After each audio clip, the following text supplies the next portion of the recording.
दोस्तों, आज के इस वीडियो लेक्चर में हम चर्चा करेंगे नेपोलियन की महाद्वीपीय व्यवस्था के बारे में। कॉन्टिनेंटल सिस्टम ऑफ नेपोलियन, जो कि नेपोलियन के पतन का एक महत्वपूर्ण कारण बनता है। बहुत से विद्वान मानते हैं कि नेपोलियन की सबसे बड़ी भूल थी उसकी महाद्वीपीय व्यवस्था। इस कथन की भी पुष्टि हम आगे करेंगे और देखेंगे कैसे नेपोलियन की महाद्वीपीय व्यवस्था ने उसको बर्बाद कर दिया। चलिए शुरू करते हैं। तो नेपोलियन का महाद्वीपीय व्यवस्था जानने से पहले उसके पीछे की पृष्ठभूमि हम जान लेते हैं, क्या था उस समय की स्थिति। 1805 ईस्वी में 1805 में ऑस्ट्रिया, 1806 ईस्वी में प्रशा और 1807 ईस्वी में रूस, इन तीनों को नेपोलियन हरा चुका था। 1805, 6 और 7 में नेपोलियन तीनों को हरा चुका था। बचा था तो सिर्फ इंग्लैंड। इंग्लैंड एक ऐसा देश था उस समय जो कि नेपोलियन से किसी भी प्रकार से संधि करने के लिए बाध्य नहीं हुआ। ट्राफलगर की पराजय, ये युद्ध होता है, ट्राफलगर का युद्ध होता है स्पेन और फ्रांस की सम्मिलित सेना तथा इंग्लैंड के बीच, जिसमें इंग्लैंड की विजय होती है ट्राफलगर के युद्ध में। तो ट्राफलगर की पराजय के बाद नेपोलियन ने यह समझ लिया था कि युद्ध में अंग्रेज़ों को परास्त करना असंभव है, उनसे जीता नहीं जा सकता है युद्ध से, क्योंकि अंग्रेज़ों की जो नौसेना थी वो बहुत ही मजबूत थी।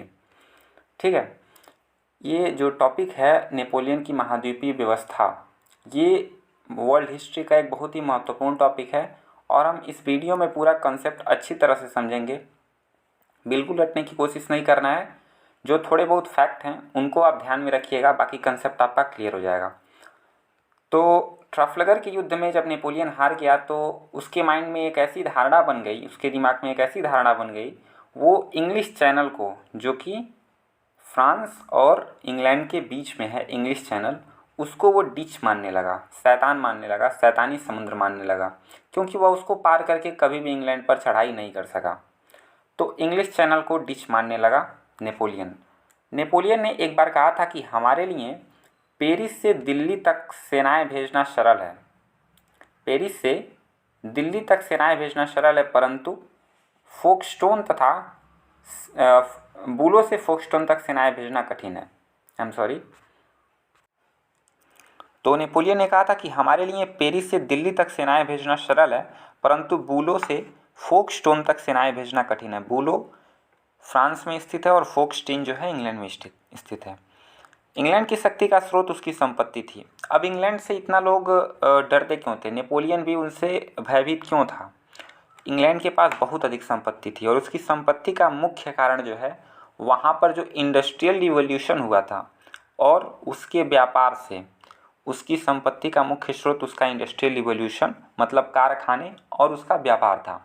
ठीक है, तो इंग्लैंड की शक्ति का मुख्य स्रोत उसकी संपत्ति थी और संपत्ति का मुख्य स्रोत उसके कारखाने और वाणिज्य था। मांट गैलार्थ, ये नाम आपको याद रखना है, मांट गैलार्थ। मांट गैलार्थ कौन था? ये नेपोलियन का एक दोस्त था, एक करीबी इंसान था नेपोलियन का, जिसने नेपोलियन को यह सुझाव दिया कि व्यापार को अगर हम नष्ट कर दें इंग्लैंड के, तो हम उसको अपने अधीन कर सकते हैं, क्योंकि संपत्ति उसके पास है, क्योंकि उसके पास वाणिज्य और व्यापार है, और वाणिज्य और व्यापार को हम नष्ट कर देंगे तो उसके पास संपत्ति नहीं रहेगी, और संपत्ति नहीं रहेगी तो हमसे संधि करने के लिए बाध्य होगा।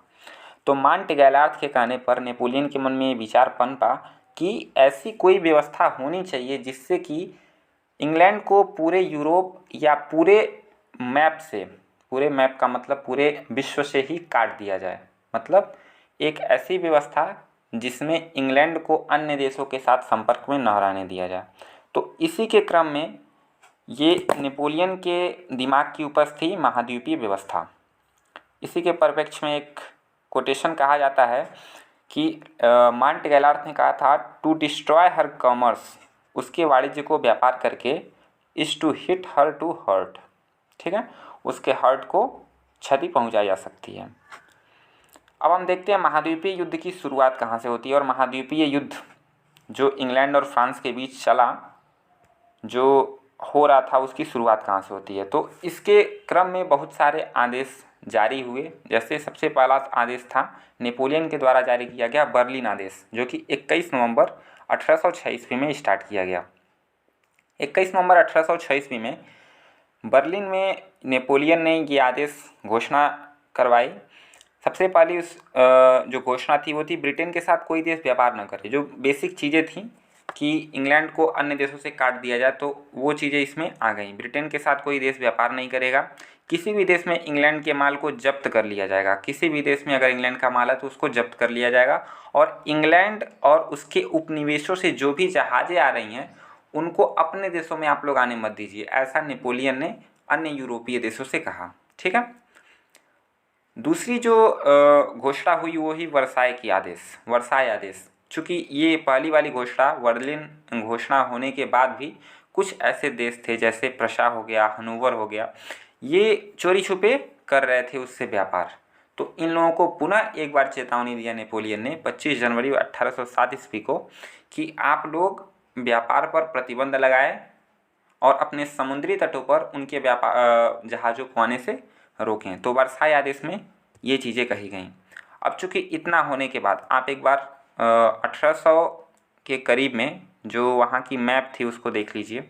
वहाँ की स्थिति जो थी, मैंने आपको बताया ये आपका हो गया पूरा इंग्लैंड, ओके, और ये जो फ्रांस है जहाँ का नेपोलियन था वो, ये बीच में आपका इंग्लिश चैनल आपको देखने को मिलेगा।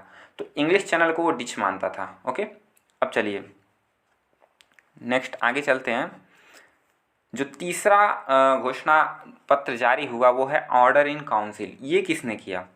अब चूंकि दो घोषणा पत्र जारी कर चुका है नेपोलियन, पहला बर्लिन और दूसरा वारसाय का।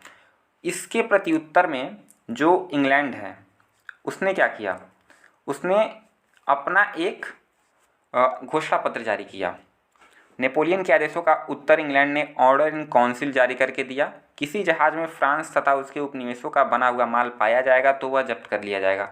सेम वही प्रोसेस ने भी लगा दिया कि अगर किसी जहाज में फ्रांस या उसके उपनिवेशों का जो माल है वो पाया जाता है तो उसको जब्त कर लिया जाएगा। इंग्लैंड ने जो तटस्थ राज्य थे, मतलब न तो नेपोलियन की तरफ से थे न इंग्लैंड की तरफ से थे, उनको क्या किया, इंग्लैंड ने लालच देने की कोशिश किया, कम चुंगी लेने का लालच दिया और जहाज़ों को हर सुविधा देने का प्रयास किया, आश्वासन उनको दिया। ठीक है। तो इससे फिर से प्रभावित होकर जो नेपोलियन था उसने पुनः एक घोषणा पत्र जारी किया, मिलान आदेश। एक इस तरह आप समझ सकते हैं कि दो लोग हैं, एक ने दूसरे को मारा, दूसरे ने फिर पहले को मारा, फिर पहले ने दूसरे को मारा, एक दूसरे पर वो वार करते जा रहे हैं। ठीक है।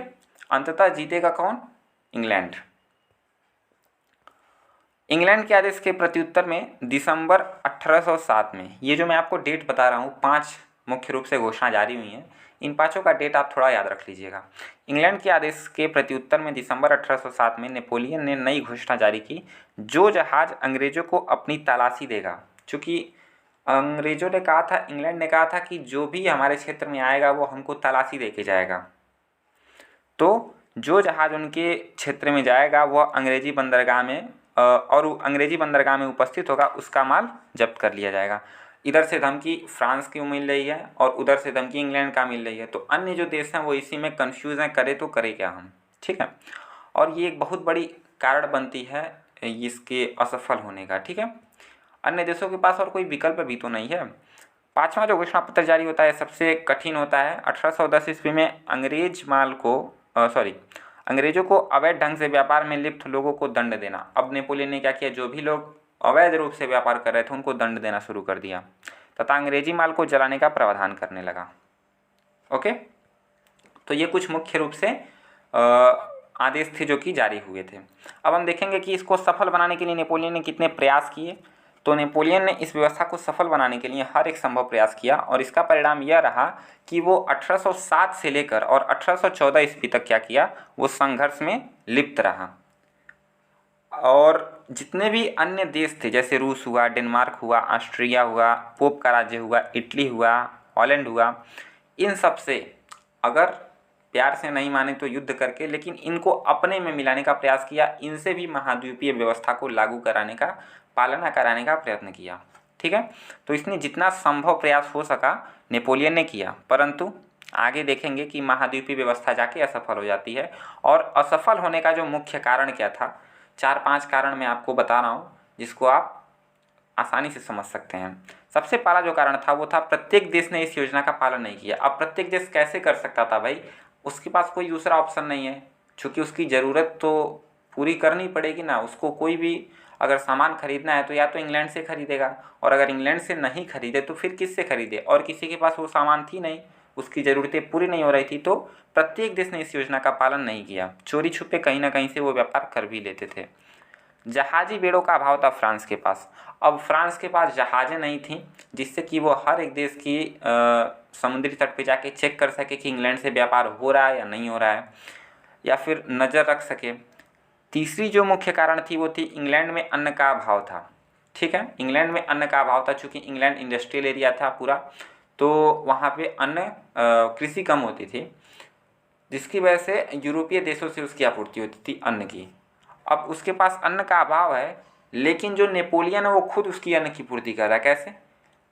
नेपोलियन का मतलब जो फ्रांस है वहाँ पर कॉफ़ी, जूते, ओवरकोट, ये सब जो ज़रूरतमंद चीज़ें हैं, बेसिक जो नीड्स हैं, उसकी आपूर्ति के लिए वो क्या करते थे, अनाज इंग्लैंड को देते थे और वहाँ से ये चीज़ें मंगाते थे। ठीक है, चूँकि नेपोलियन को अंदर की बात पता नहीं है, उसके सैनिक ये सब काम कर रहे हैं कि नेपोलियन बस चीज़ों को यूज कर रहा था, जैसे जूते, ओवरकोट, ये सब यूज करता था, लेकिन उसको ये जानने में ज़रा से भी दिलचस्पी नहीं थी कि ये कहाँ का है।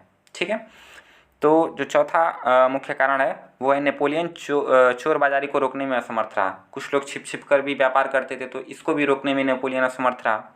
जो पांचवा कारण है वो नेपोलियन ने सामानों की आपूर्ति के लिए कोई दूसरा विकल्प नहीं चुना। मैंने आपको पहले ही बताया कि जब इंग्लैंड से वो व्यापार न करें, इंग्लैंड से सामान न खरीदे, तो भाई किससे खरीदे फिर।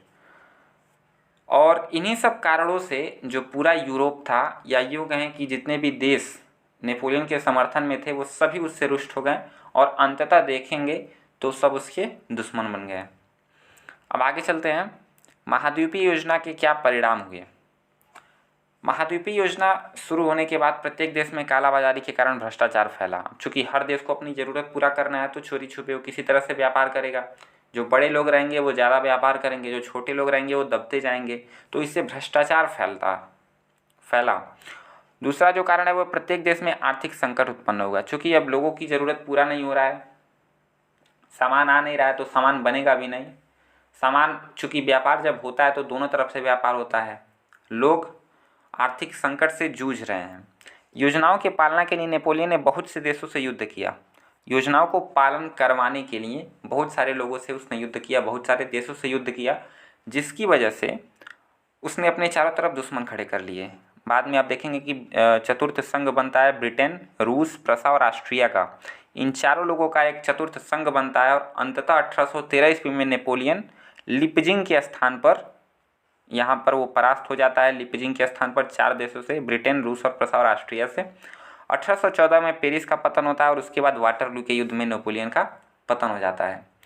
तो मैंने जो शुरुआत में कथन बोला था कि महाद्वीपीय व्यवस्था ही नेपोलियन के पतन का मुख्य कारण था, ये यहाँ पे सिद्ध हो जाता है कि नेपोलियन ने पूरी अपनी एनर्जी महाद्वीपीय व्यवस्था में लगा दी, जबकि इसका कोई लाभ नहीं निकला।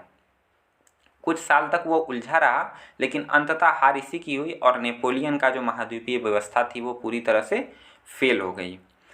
भारत में समुद्रगुप्त से नेपोलियन की तुलना की जाती है, लेकिन नेपोलियन एक जगह हारा था, लेकिन समुद्रगुप्त जो भारत के थे वो अपने पूरे जीवन में कभी नहीं हारे थे। तो एक तरह से देखा जाए तो समुद्रगुप्त नेपोलियन से भी एक स्टेप ऊपर है। ठीक है, तो महाद्वीपीय योजना यही था, पूरा महाद्वीपीय व्यवस्था।